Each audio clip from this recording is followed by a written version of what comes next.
All right. Hey, everyone. Welcome to another episode of Trading Bitcoin with your host, Vays, coming to you later than I really wanted, but just anyway, it doesn't matter. So we're here now and waiting for the stream to come up with the live chat, and then we will go from there. Hope everyone had a good day trading today.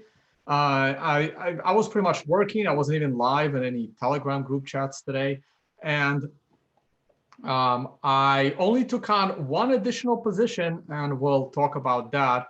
Like I said this morning, I was not going to enter any single name stocks, individual stocks. All right, there's your live chat. I'm going to go ahead and pop that out. I forgot to notify my channels that I am live, but I'm sure they'll figure it out. All right, here we go. Hey, thanks, Brian Kelly, for posting the links to some of my stuff. I see Bitcoin Bernoulli in there. Feel free to shoot over some questions, and we will be good to go. Let me open up my, well, anyway, if you send me a question, it'll pop up on my Telegram. All right, let's go to screen share. Let's see, we start with the options course. The options course is in 2 days, Saturday, Eastern time. Yep, it's right here. It's in there somewhere. Hope I put it in there. Well, on Monday, it's going to be 9 a.m. Eastern time because we want to be there for the live market action. But right here, day 1 and day 2, this is going to start at 10 a.m. Eastern. Okay, so just keep that in mind for those that have registered for this. And I need to clear something up. If you go to on-demand videos, like this is right now, supposedly this is like all over Twitter. I obviously have permission from the copyright owner of Tyler Jenks's webinars in order to sell them through my website.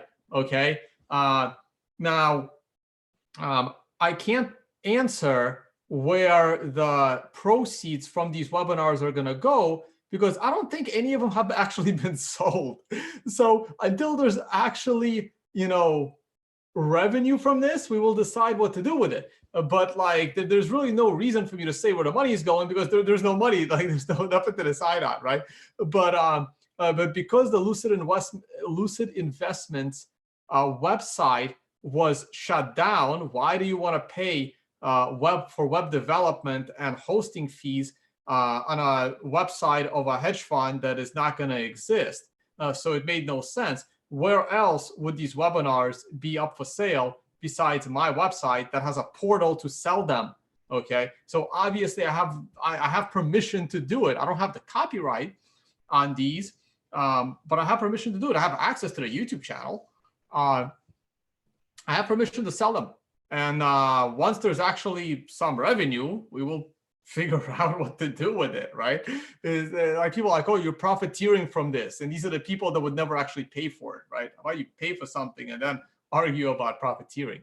But anyway, I just want to make it clear that I obviously have permission to sell these. Thank you, Leah. You're in the live chat.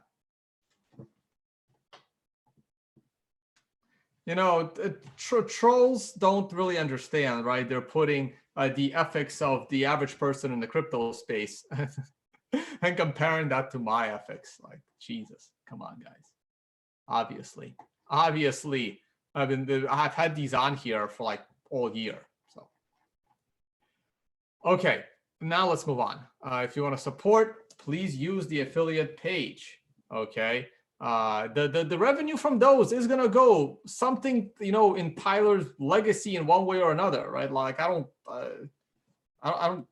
I can live without that $300. Come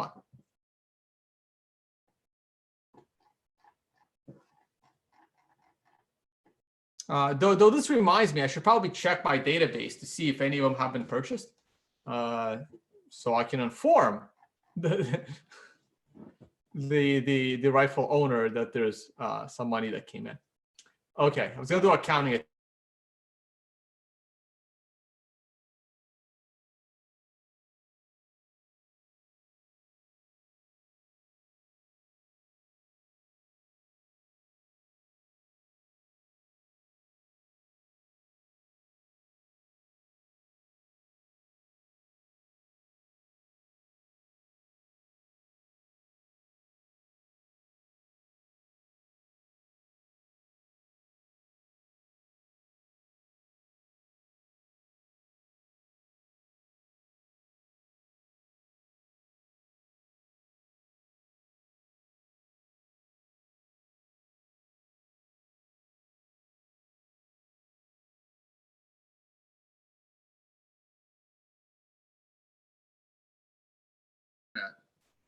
I kind of lost my internet there, so I quickly put it to my hotspot.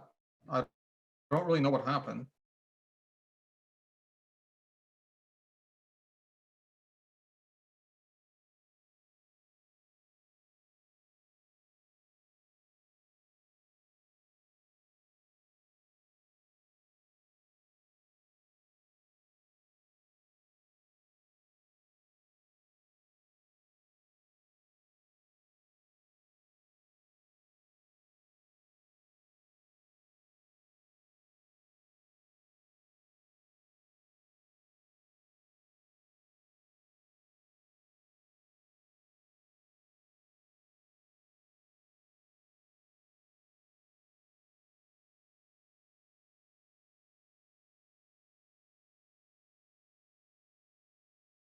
Okay.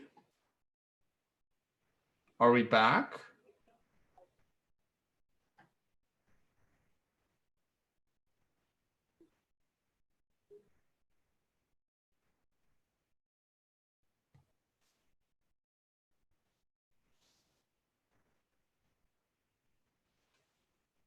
It went down again. Now I'm on my cell phone hotspot.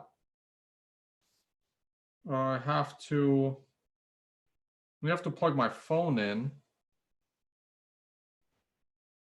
So are we back or not?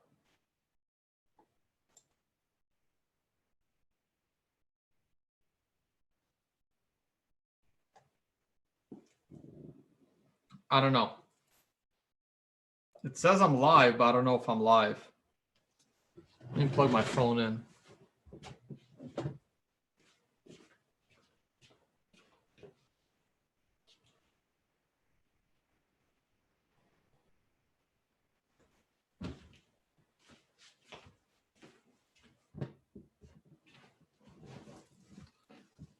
So let's see if this works.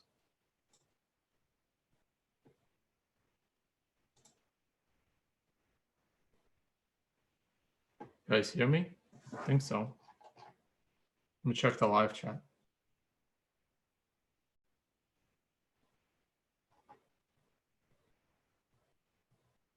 Okay, we're good. All right, so let's get back to screen share.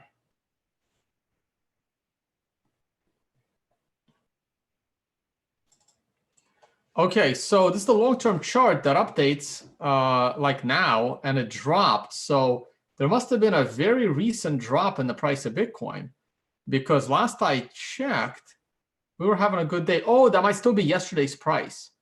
And today we bounced. So that one doesn't update very often. So here we are on a weekly scale. And today was a good day. But we're still completely neutral on a weekly scale. The 3 is not above a 2. The 2 was not above a 1. And we're now, so weekly stays neutral, just like this morning. Nothing's changed. I'm sure the daily is probably still neutral. So the daily is still neutral. Notice how the daily just flipped to a green 1. The daily has just flipped to a green 1. And we still need a green 2 above that green 1 to take on a bullish trade on the daily, which would actually be very, very clean. Because if we get a green 2 to not tomorrow, but the day after tomorrow, if we get a green 2 on Friday, going above a green 1 and going above 72.50, at the same time as that's happening, we would get a green 4. Because look at the high of candle number 2. The high of candle number 2 is 7,300.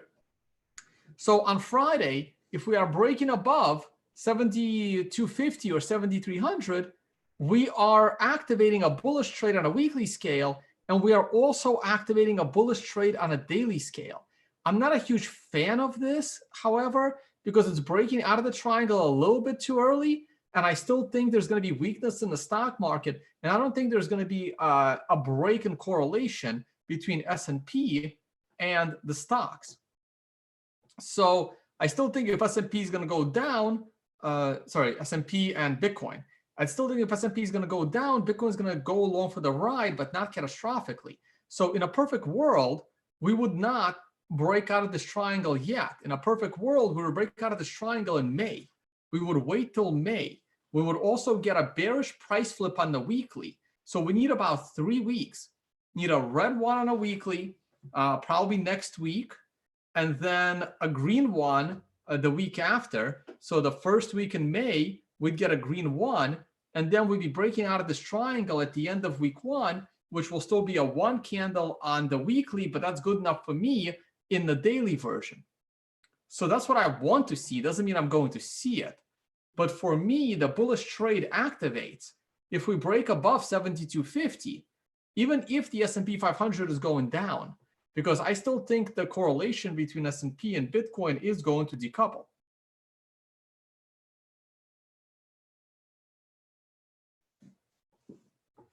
So lower term time frame, the 4-hour chart. I don't know. It's hard for me to trade Bitcoin right now. I like to trade Bitcoin on a daily scale and weekly scale. So I really needed to break out above these highs, which are 7250 again. So we have to break above this setup trend line on a 4-hour in order for me to really be bullish on Bitcoin for the short term. For the long term, I'm generally bullish. GBTC premium is rising, and I already have a GBTC long position. I did not add to that position today. Shitcoins are also doing okay. What do we got? Hash rate's doing okay.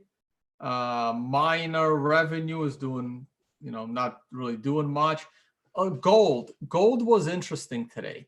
This was me looking at 4-hour gold. Somebody pointed it out to me that the 4-hour gold was doing very well with the sequential, and it really has. See, I was looking to go long off of this line. Now I kind of have sequential minimized, so 7, 6, 5, 4, 3. So this on a 4-hour would have been the long entry right off this candle, but it happened at 2 o'clock in the morning. So that's no good for traders that aren't trading the futures markets, or for those that want to sleep.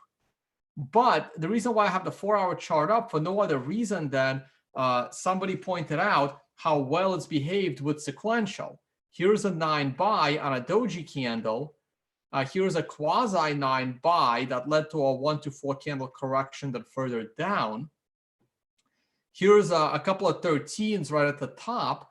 Here's a beautiful 9 sell, a perfect one of a reversal candle, an absolute perfect 9 buy, and an absolute perfect 9 sell here, even though this would have been a double top, which would have made it difficult to stay in your short trade. And like, wow, like here's another 13 and 9 and 13 marking the bottom. So the 4-hour chart, I don't know why it's been so good, but it looks like it's been really good. And when I look at this 4-hour chart, it gives me a little bit of comfort in the fact that I did not get a chance to enter my gold long trade today. And it's coming up on a 4-hour 9, which will happen sometime overnight tonight if you're in the US. Let's go to the daily chart. Thank you, the crypto judge. I'll take a look at that, your question in a minute. So on the daily chart, oh, that's why I had that there. It was the candle top. I don't really care how high what percentage we went up. It doesn't really matter.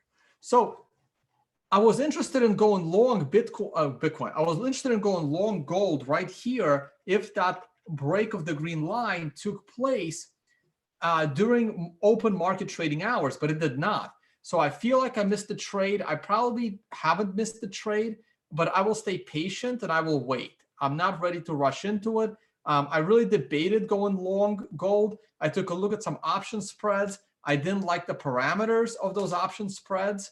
I didn't want to buy straight calls. The implied volatility is high. This is all the kind of stuff that I teach in my options class. And we can talk about gold in that class. We'll probably, like next Monday, we'll probably take a look at gold and why gold wasn't really well suited for an options trade.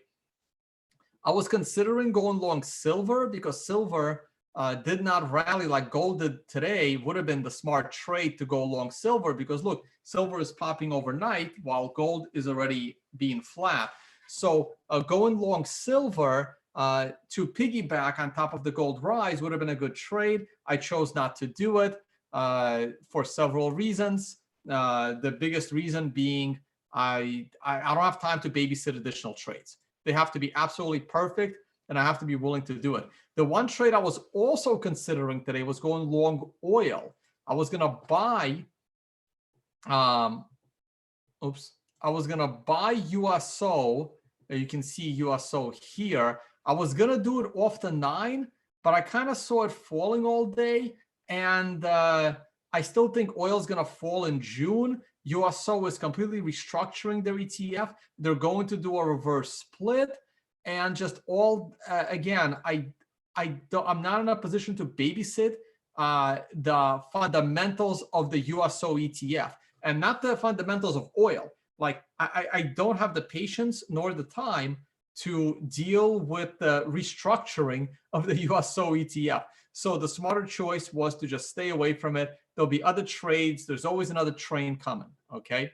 So the only trade that I actually did today was, if you guys remember, I publicly stated that I sold half of my short in the S&P 500. I'm using options, so these lines are approximate. I shorted the S&P off the red line. I really don't need these lines anymore. They're, at this point, they're just in the way. I took my profit on that trade right there at the purple line, but I didn't take all of my profit. I only took half that profit. Wait, no, I didn't. Did I? Where did I take profit in this? Oh, it's a 30-minute chart. That's why. I did take profit at the purple line, but I was looking for my 9, but I didn't see it. That's because I was using a 10-minute chart to do it. Okay, that's why. We'll go back to the 30-minute chart. I took my profit off this line right here because that was a 9 candle. Yep, there it is. There's the 9. Okay. Right there. That's where I took the profit off the 9. Now, I didn't take all my profit. Now, you know, if I was a psychic, if I knew with 100% certainty that the price of S&P was going to rise this much, I would have taken all my profit, but I only took 50% of my profit. And I was dying to find a reason to add that 50% of my profit back into the short trade. And here was the opening candle this morning. And then we got a 9. And this morning was very, very frustrating for me. It was very frustrating. And let me explain why. Hope this isn't boring for you guys. Still trying to educate. Here is the opening candle. And this is what's called pretty much a Darth Maul candle, where you just get destroyed on both sides. This is why I don't trade the first 30 minutes of market open. So I was waiting for the 10 a.m. reversal. But then the top comes in the first 10 minutes. Then we catch this 9, and it crushes the market from 940 to 950. Then between 950 and 10 a.m., we rebound to the upside, only to make the final low at the 10-10 candle.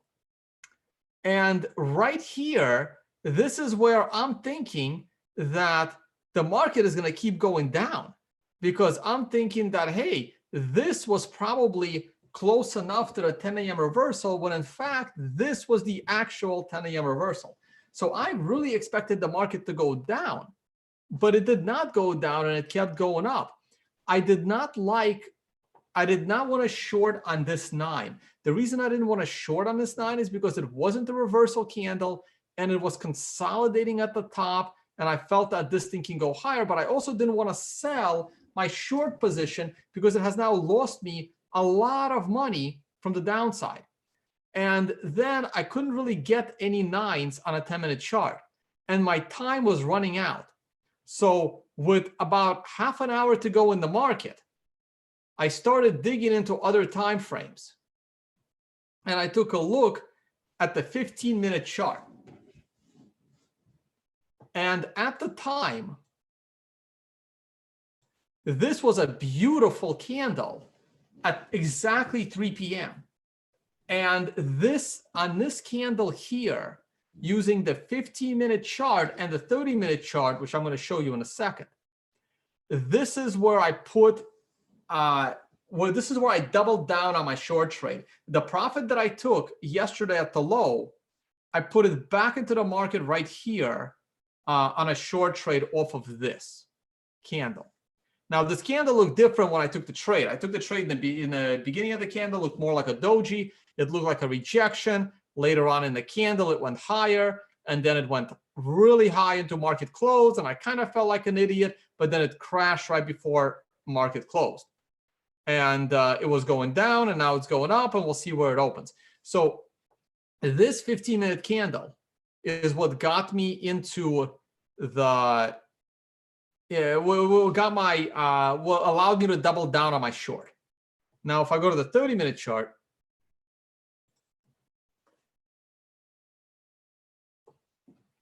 you'll see that here's that candle that I went short on, and it was an 8. And I knew that the 9 was coming next candle. I had no idea the candle was going to fly up. Like, that really, really sucked. I'm like, holy shit. That was a dumb move on my part. But then I got lucky right into market close, and this is where market closed, and now we're actually higher than where market closed. So we'll see how good it was. And now, once again, here is a 9 on a 30-minute scale, and also a 9 on the 15-minute scale. Now, there's nothing I can do about this. I can't get out. There was a 9 on a 15-minute scale and a 9 on a 30-minute scale. I mean, there's nothing I can do. I can't get out, right? I mean, I need market open. So there it is. So there's my S&P 500 story. And that's it. I did not look at any individual stocks. I wasn't interested in shorting any individual stocks or going long. I wasn't looking at them. And now I can take a few questions. Can I try to go back to my router? I don't know if it'll work or not. No, I'll stay on. It's okay. I'll stay on my hotspot, on my cell phone. All right, questions. Tone, why are you so bullish when the global economy is mangled? Well, bullish what? I mean, I'm short in the S&P. People are not going to speculate when they have no money for food. I agree. People are not going to speculate, which is why Bitcoin, I don't think Bitcoin is going to break 10,000 this year. And I have an open bet that Bitcoin will not close more than 90 times, more than for 90 days in total for the year above 10,000. It has closed about 5 to 7 days already early in the year above 10,000. That's why I think we're going to be stuck in this triangle. No one is going to speculate, but the halving is coming. The new Bitcoin supply in the market is going to go down. You're right. The economy is imploding, but there are people in this economy with money. And if they think that everything is going to fall in value and Bitcoin is a safe haven, they will park their money into Bitcoin. So I still believe that Bitcoin's use case as a hodl and a store of value will keep Bitcoin from crashing. But I agree with you. I 100% agree with you. I've been saying this for a while. This is why I've been a bear for 2 years. But I've been a bear long enough. There's two things that bottom the market: price and time. And we got both on this day. We got a crash in the price and enough time has passed. So while I'm bullish Bitcoin, I don't think it's going to the moon anytime soon. I think there is a high probability that when I do these videos a year from now, we're barely above 8,000. But I don't think we're going to go below 5. I think Bitcoin is just going to stagnate for a while.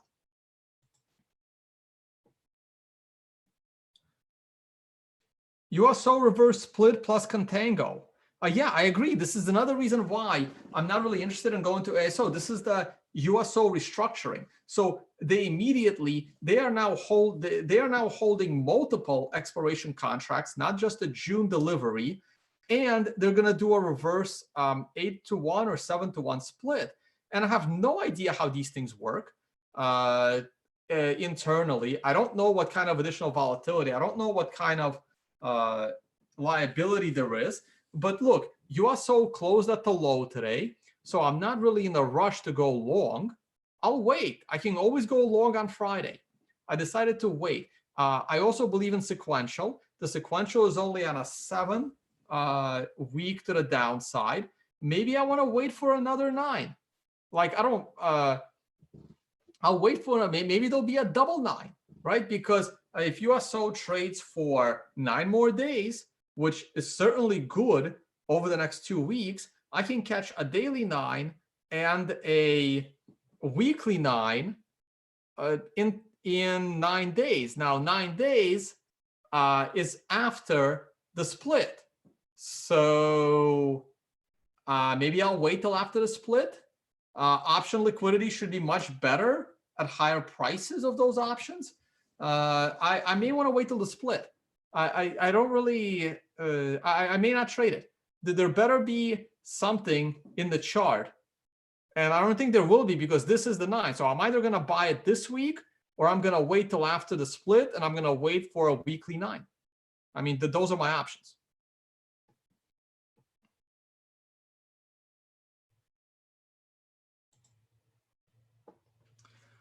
Tone, if it keeps testing the 7250 range, doesn't that mean the chance of it to break 7250 increase? Correct. I agree. Yes.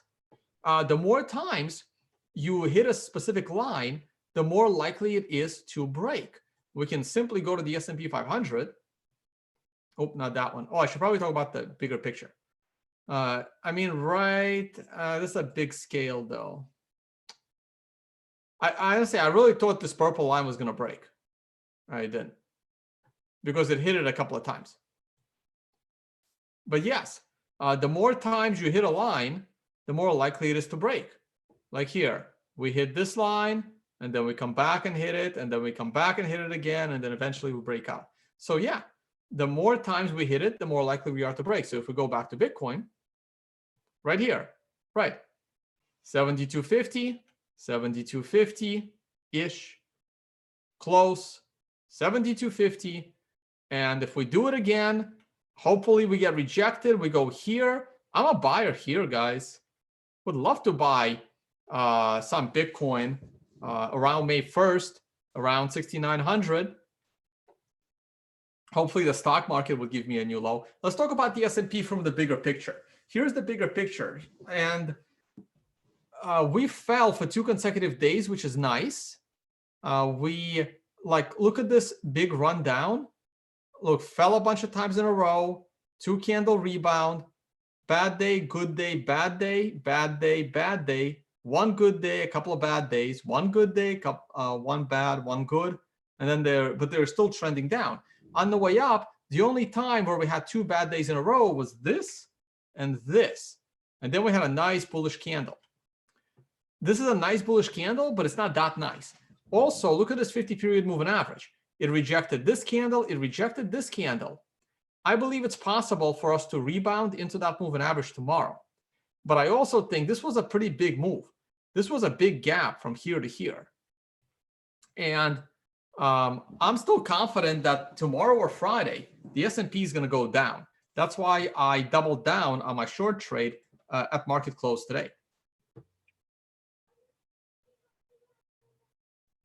The Dow sold off at the end of the day today. Yes, correct. It's so like I said, I shorted this 9 here, but I shorted like near the bottom of the candle, not at the top of the candle. But I added to my current short here. And then I watched it go against me, which sucked. But then in the last few minutes, it went in my direction. So I'm praying for tomorrow.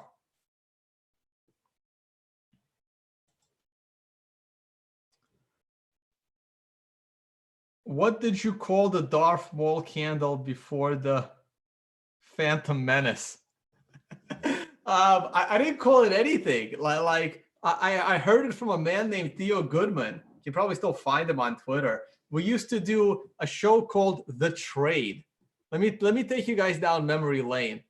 God, I'm gonna destroy my cell phone bill right now with like going to YouTube and stuff.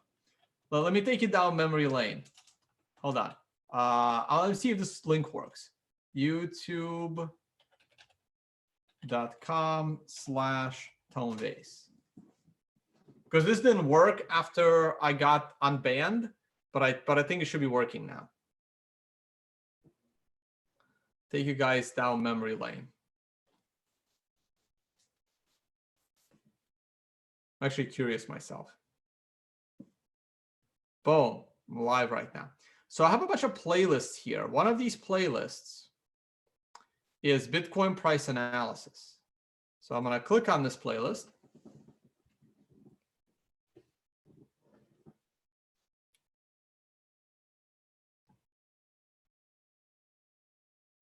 I stream too often. Anyone else feel that way? But I don't want to like permanently resort. Date added oldest. It's gonna take a while. It's like 1,000 videos. Oh man, it's not here. Date published oldest. Let's try that. Hi, Leah. Yes. No. Damn it. New plan. New plan.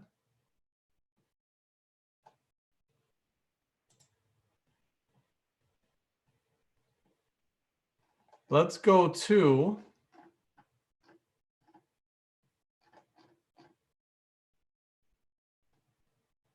I know I'm wasting time. There has to be other playlists. Oh, but I don't want to dox it. Okay. God damn it. World Crypto Network, The Trade. There was a show called The Trade.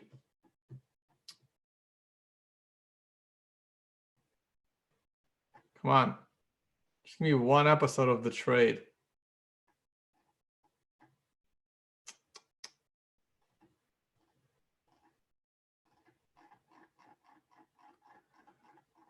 All right. See what happens. This one happens when you're unprepared for a live stream. Never mind. There was a show called The Trade. That's where I started doing TA. It was on the World Crypto Network. We tried. We tried. Okay. Questions.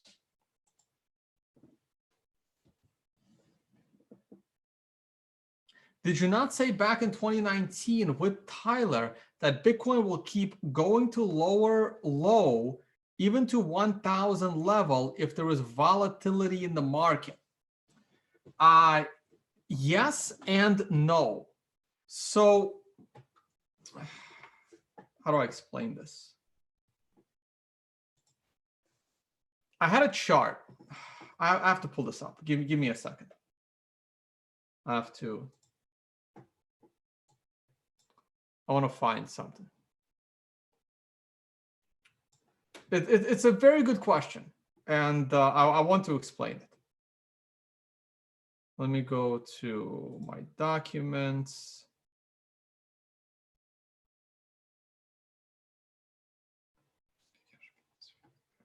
Here it is. Found it. Cool. Oh God, I need 1 second.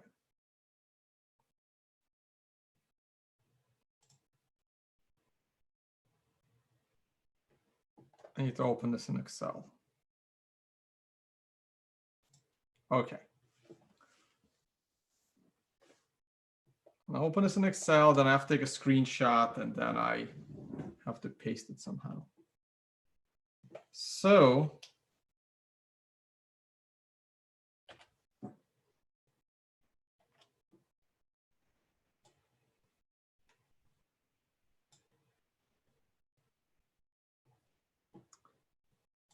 I'm gonna throw this picture in here.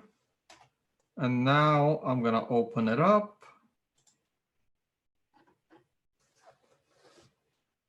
And now I'm gonna share it. So about a year ago, at least a year ago, I spent an entire video talking about this picture. Spent an entire video talking about this picture. So let's look at Bitcoin.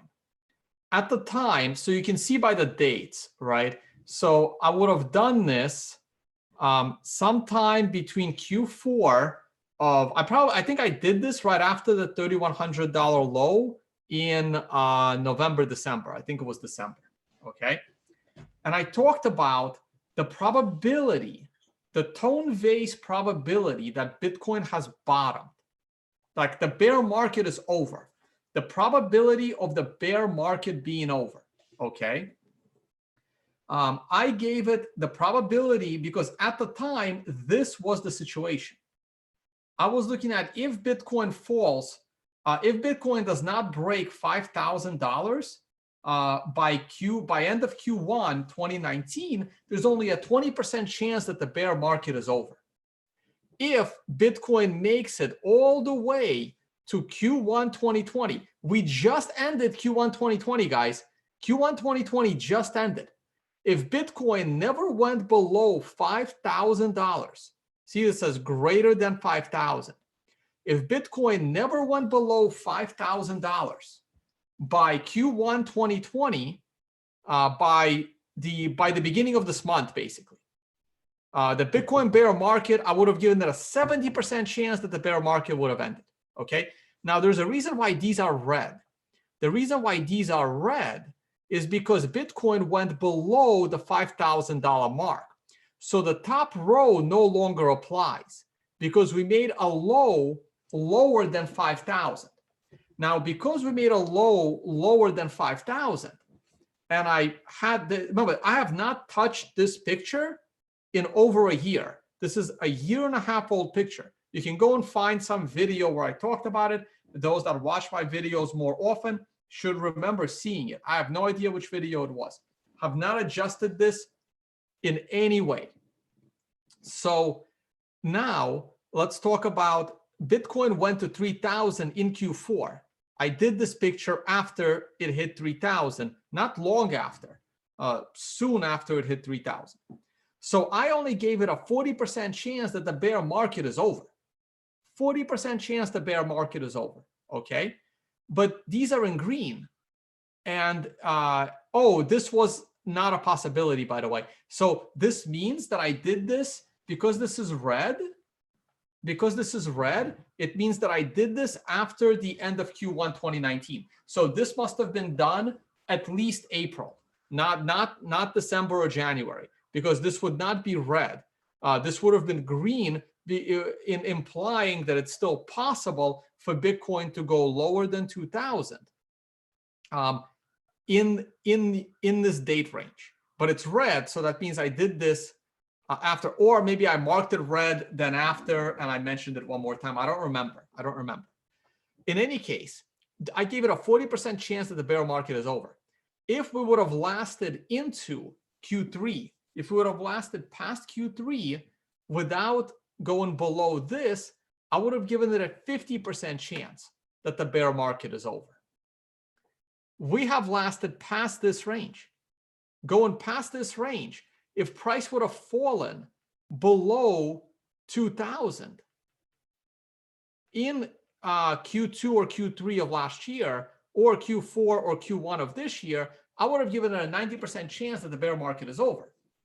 So, but now we're already past this date range, and we went back to 3,000. So I am beyond this. So if we have to give it more time, my percentage that this is over increases.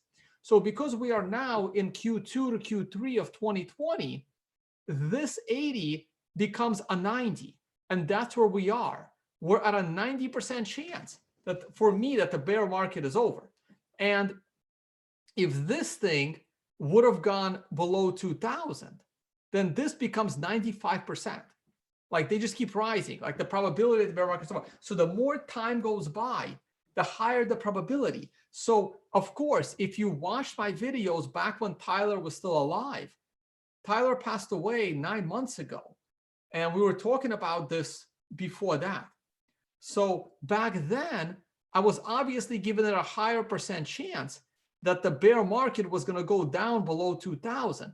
But as more time passes, the less likely we are to go this low. Time matters. People forget about time. Cycles matter. Time matters. Okay. Now let's look at the gold chart. Gold, I was also looking for a bottom. So with gold, gold came to about $1,000 before the year 2020. If gold makes it out, remember, I did this in early 2019. So I still expected gold to pull back in 2019, but it did not.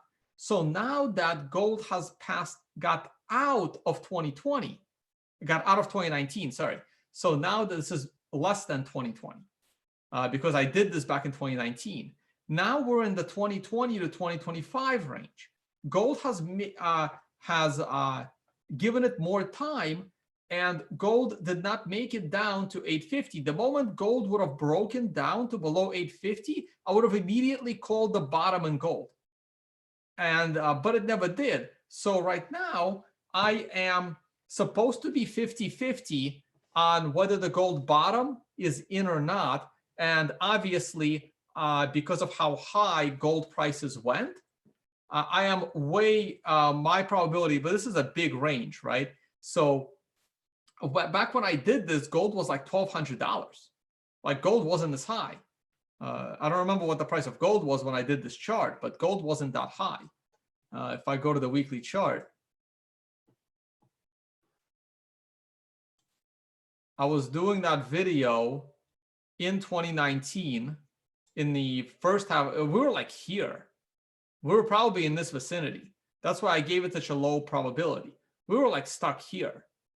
I became a bull on gold when we broke the Fibonacci line. But at the time, we were in this pullback. And therefore, yeah, we would have been just out of Q1. So we would have been going into April. Around the, I did that chart like a year ago. So I was still somewhat, neutral on gold, 50-50. We can go below 1,000. We can go above 2,000. I was 50-50. We were way closer to 1,000 than we were to 2,000. We were at 1,200. I was still like leaning bearish on gold here, but I was a bull on gold there. So at the time, looking at this chart, nope, not that one. Nope, not that one. We were still in 2019. I gave it a 40% chance that gold has bottomed. That chance goes up to 50% the moment we get out of 2020 without going lower. And right now, because of how high gold went, I'm more in that 60-70% range that gold is not going to go below 1,000. We're not going to hit this bottom part. Okay. This should be red because we've gone past 2019.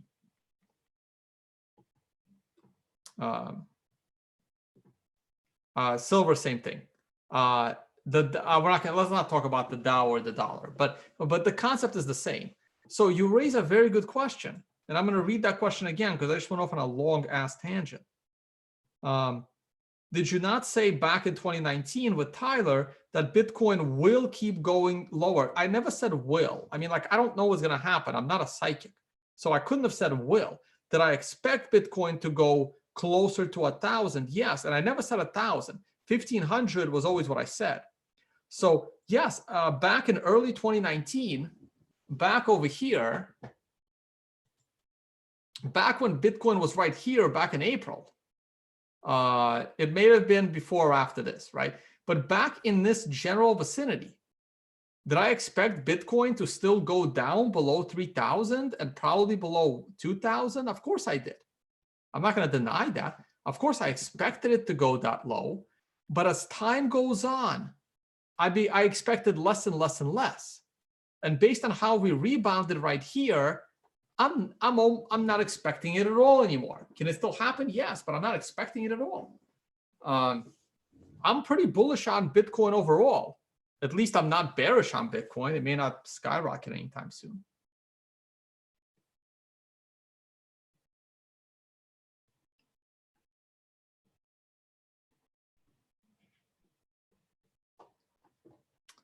Okay, that's it for me almost.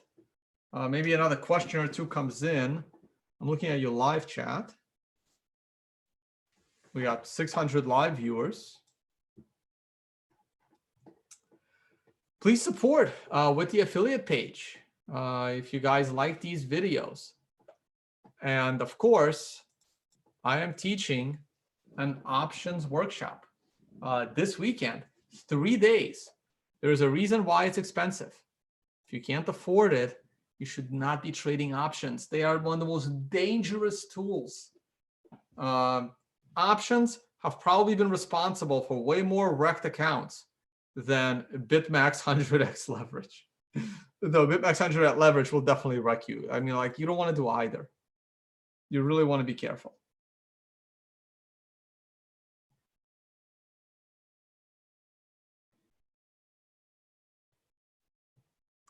All right, and we'll take one last peek at the price of Bitcoin. It's doing good. Again, until it breaks 7250, I'm not really, I'm not doing anything. I'm going to wait. I'll stay patient.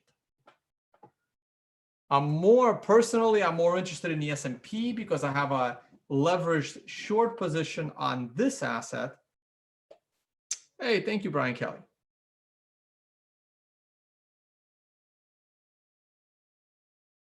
Still think the S&P only dips to 2,500 if it continues down, or are we going to go further? Where's 2,500?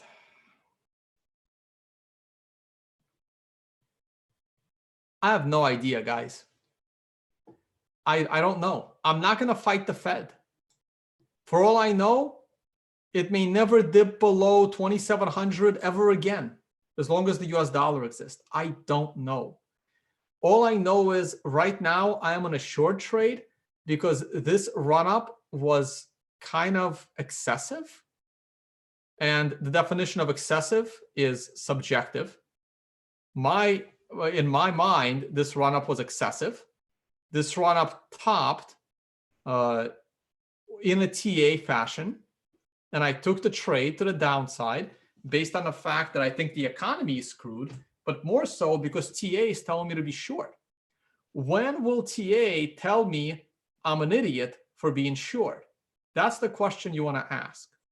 And it's a very simple answer. TA will tell me the following.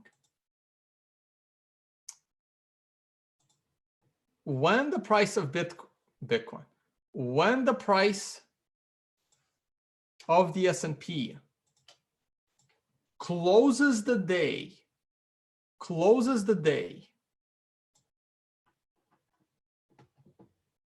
noticeably higher than the 50-period moving average, TA will tell me that I'm an idiot and I was in the wrong trade.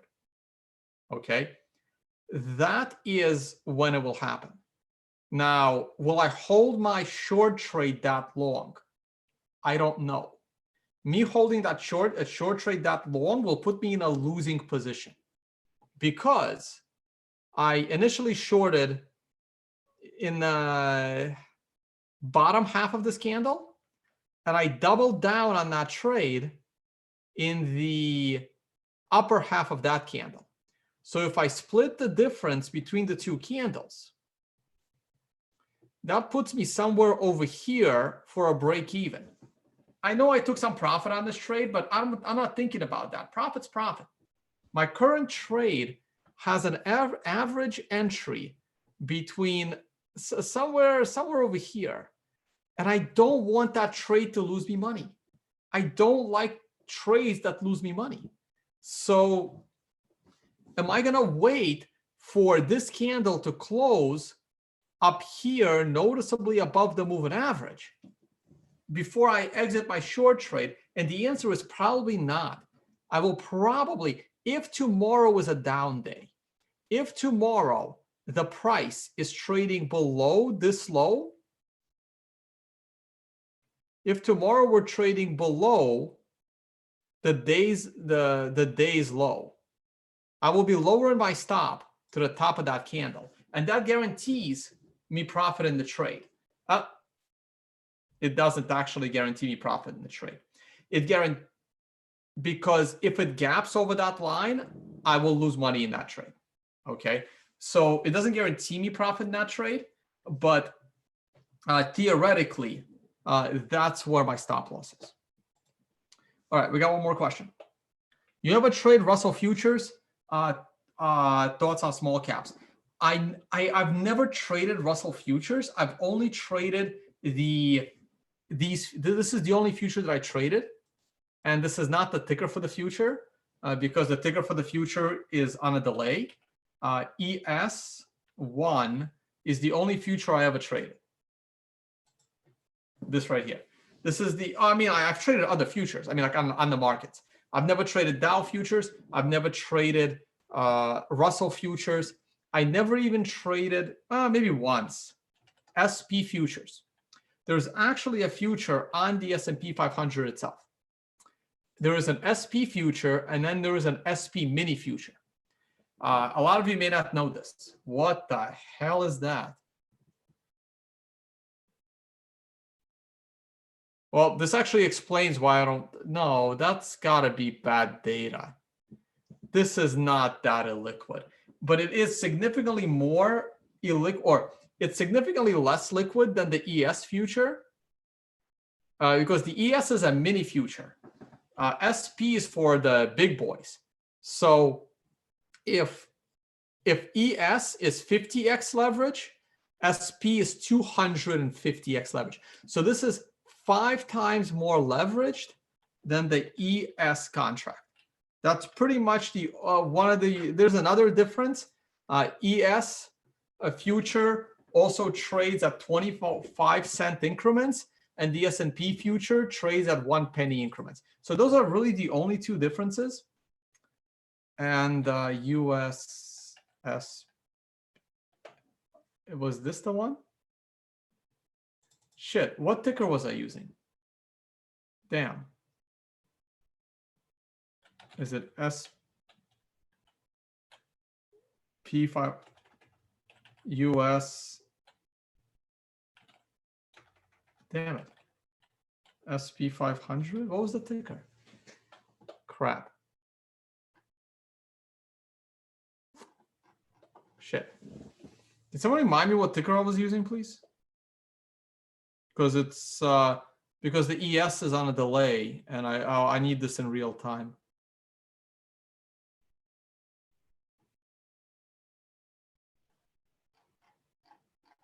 All right, I'll wait for someone to reply. Forgot what ticker that was.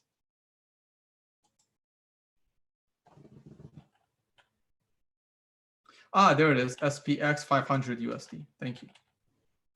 Man, that would have sucked. There it is. Okay. Thank you. All right. So I've never traded the others because I like to trade the most liquid things.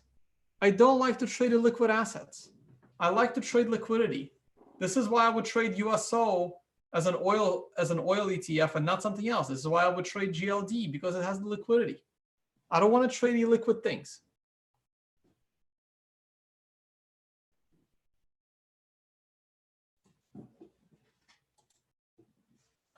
Oh, sweet. Someone found the trade.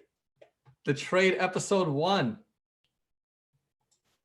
You know, ironically, there was only like 9 episodes of the trade because the trade was a spin-off from a different show on the World Crypto Network. That looks like my handiwork. This was my broker. This was the broker that I was using at the time. This wasn't Interactive Brokers. This was a different broker that I was trading on.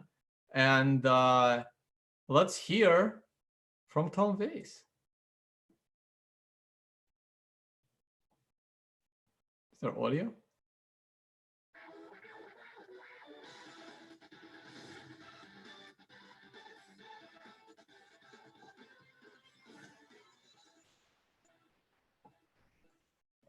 Welcome to the trade. That is Theo Goodman. Theo Goodman here with Tone Vays.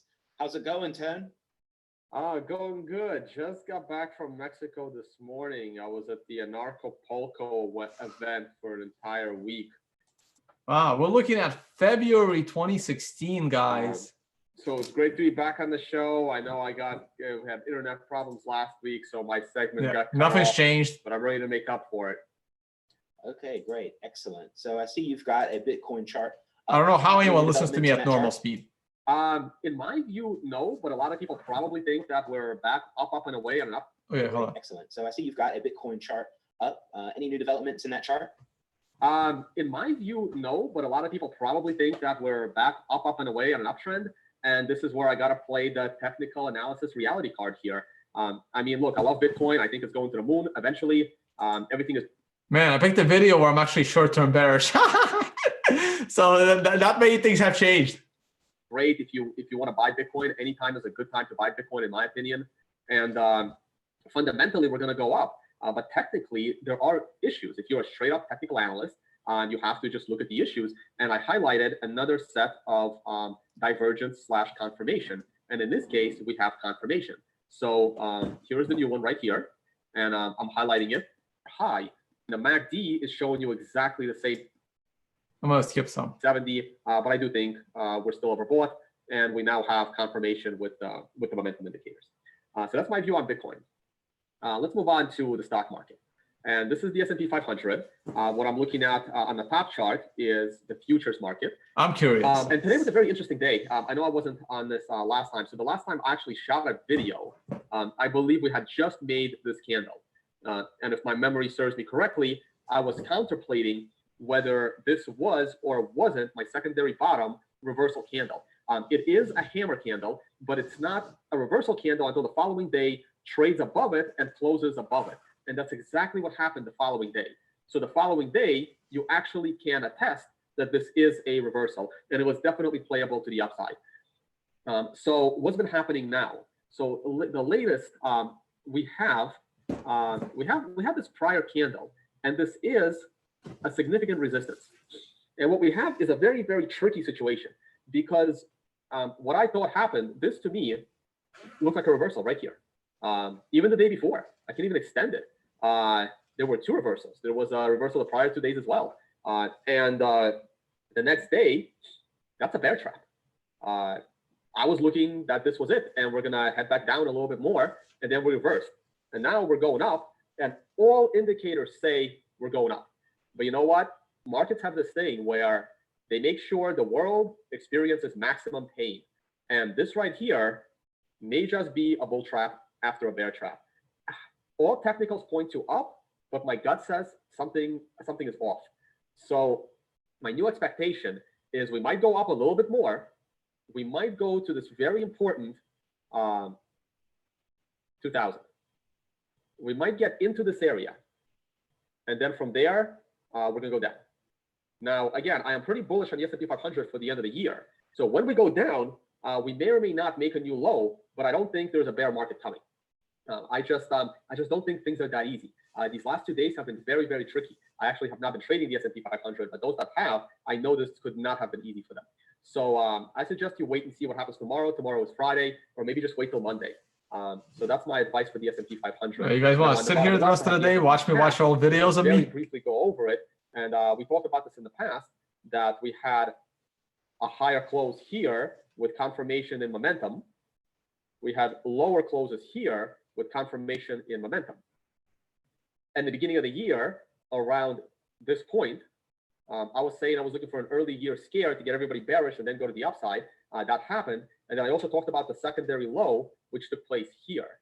And now if you look, we have a lower closing high, and we have divergence with the momentum. So even if we go down, if we go up first into this area and then reverse, we can still maintain our divergence. And that's what's going to be important. We just had one of the best weeks in the S&P 500 in years. And you just have to be a little careful here. We're getting a little overextended. So if we are trading to the upside tomorrow and into Monday, I will look for that 2000. But after that, when it hits the 200-day moving average, I'm going to be a little bit cautious. Hey, if someone can find me like episode 4 of the trade, I'd really appreciate it. But also something in oil is happening that's pretty important. Unlike the S&P 500, which has just made a new high from early February, late January, oil did not make a new high. Oil actually. Yes, I'm watching myself from 2016, February, 4-year-old video. Because it recently has been pretty correlated with Over oil. 4 years old. And today oil just went crazy this afternoon. I was trading oil. Thank you. I don't have time to talk about it, but I had a little bit of a frustrating day. I was looking to go long oil. I had just gotten stopped out right before it took off to the upside. But I am short oil overnight. I think that it got a little bit out of control. I think it's going to pull back like it usually does in the middle. Hey, I was trading at the time. I said I was short oil. I'm short oil overnight. I didn't lose. I wonder how that trade worked out. Because that was like a $2 move in a matter of hours. So oil might have bottomed, and if it hasn't bottomed, it will bottom very, very soon. This wasn't the best daily candle bottoming pattern in the futures market. I believe it was better in the futures that actually took place during that time. So I believe oil may have a little more downside left, but long-term oil is looking really, really good. On the bottom left, I have the. Oh, that didn't quite work out, but showing you a few years of time. That didn't quite work out for oil, but it did go all the way to like over $100 over the next year or two. So. And look at this. Long-term is subjective here. It's a 4-year-old video. Monster divergence. But I will play devil's advocate and say that divergence isn't always easy to trade because we had divergence right here. Very clear long-term divergence. And you know what? If you traded that to the upside with a big position long-term, you lost big. But now it's even more pronounced divergence and the MACD as well. So long-term oil is very, very oversold. So on a weekly chart of oil, I would love to see it go back to the 50-day moving average of 45 before attempting one more shot at 25 or maybe down to 30. So it's hard. It will be. This is way too far in the future. So it's hard to say where. And then oil might actually have some upside. So long-term oil is looking for a real balance. But on the daily, it's also been tricky. It's been very volatile, and it's trading in this range that you need to see how it's going to break out of this range. So if you're trading oil, be very, very careful. And finally, we have gold. Again, the chart in white is the futures. And gold has been on a real tear. So with gold, you also have to be very, very careful. There's this false perception that gold is a hedge against the stock market. And everybody believes it. And I bet most people watching this think that it's true, but that is not true. Gold is not a hedge against the stock market. It has been trading in contrast to the stock market. It's been inversely proportional to the stock market, a negative correlation with the stock market. But gold is really a hedge against government. And the stock market is also a bit of a hedge against government. So I'm not going to get into government bonds. I think I'm going on a little too long. And unfortunately, George isn't on this today. But gold will be a real hedge against government bonds. But let's take a look at gold right now. We had pretty clear support right here at 1200. Once we broke out, we went big.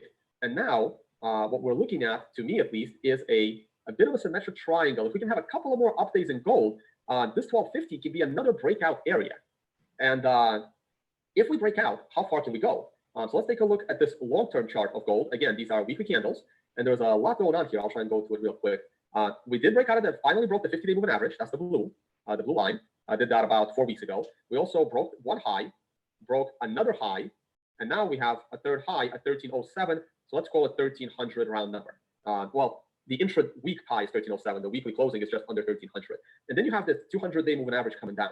So I would love to see gold go into this area. And you might have heard me say this before. This would get all the gold promoters riled up. It would also bring gold into this overbought RSI condition that we haven't seen in 3 years. The MACD is also way overbought. Haven't seen that in 3 years. And I will probably go huge on this short. If I see gold go into this 1300, 1325 area, that might be my only trade. I don't want to advise other people on what they're going to do, but I'm probably going to go short pretty big because I do not believe that gold has bottomed for the year. I think we're going lower. I think we are going to go into triple digits, and I think we will break I believe the 1044 was the low closing daily, and I believe we're going to go lower than that. But it would be nice to see it go into that 200-day moving average in reverse. But who knows? After it reverses, perhaps the 50-day moving average can bounce it. But either way, that is a very tradable short trade. On that note, I think I'm done, Theo. Back to you. Yeah, great. Yeah, that's very interesting. A lot of eyes on gold right now. As you pointed out, it's holding above 1200 for some days right now, and a lot of people are getting bullish. So let's see. I think that's an interesting play there when it gets to 1340, 1350. All right, I want to see how wrong I was. So I want to go to the charts, and then also I got trade for. So this show was like twice a week. It wasn't daily. So the fourth episode would have been like a week and a half later. So I want to go back to those time periods, especially gold. I want to see how wrong I was in gold.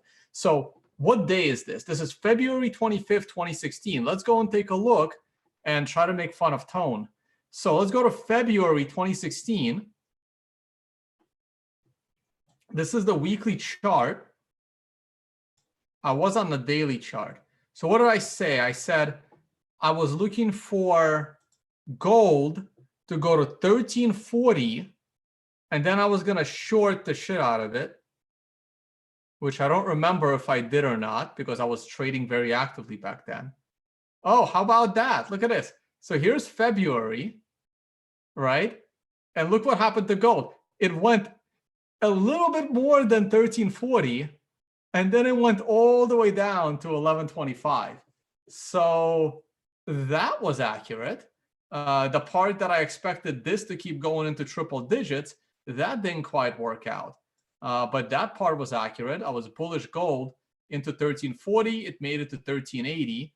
So that's pretty. That wasn't a bad call. What about oil? What did oil do back then? Let's go to the weekly chart. Even though I was talking dailies. And now we got to go all the way back to 2016, February. Here it is. So oil was bottomed at around 25. I already forgot what I just said because my memory should be better than that. And I was kind of bullish on oil. Yeah, remember that, guys? I said that oil will be good for the long term. I was bullish. I said this is probably a bottom because of the divergence. There they are, huge divergence. We were shooting the video over here. I was pretty bullish. I said I was short overnight. I wonder how that trade worked out. But I was bullish. And we went all the way up to 76. Not bad. Not bad. All right, one more throwback. Then we're gonna call it a day. So what date is this? Oh, it's only 9 minutes.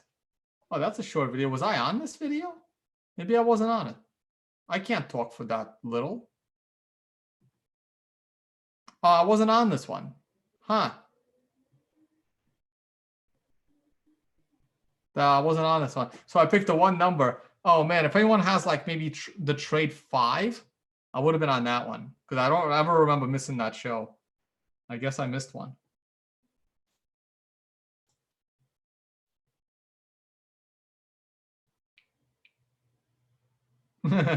Tone's watching this at 1.5 speed. I watch everything at 1.5 speed now. 1.5 or higher.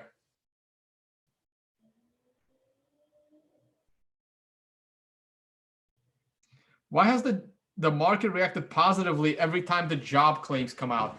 Because people are expecting it to be worse.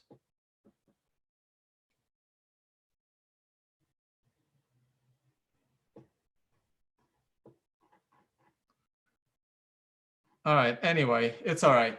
You can find these episodes.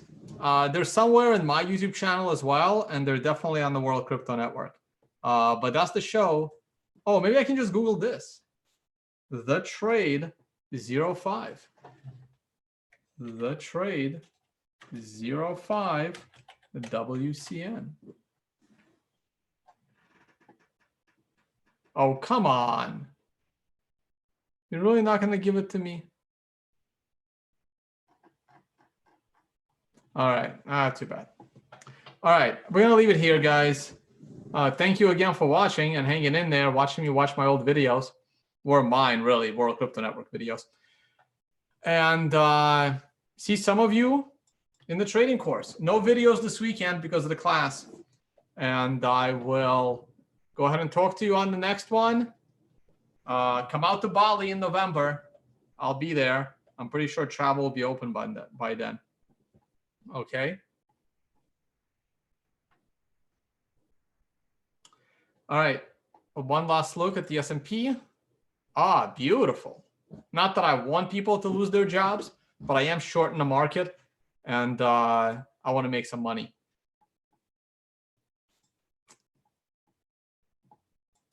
One last look at gold. And I missed my long trade on gold.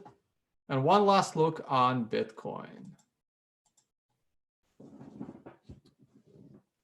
Hopefully it'll consolidate and give you a cleaner buy. All right, guys, that's it.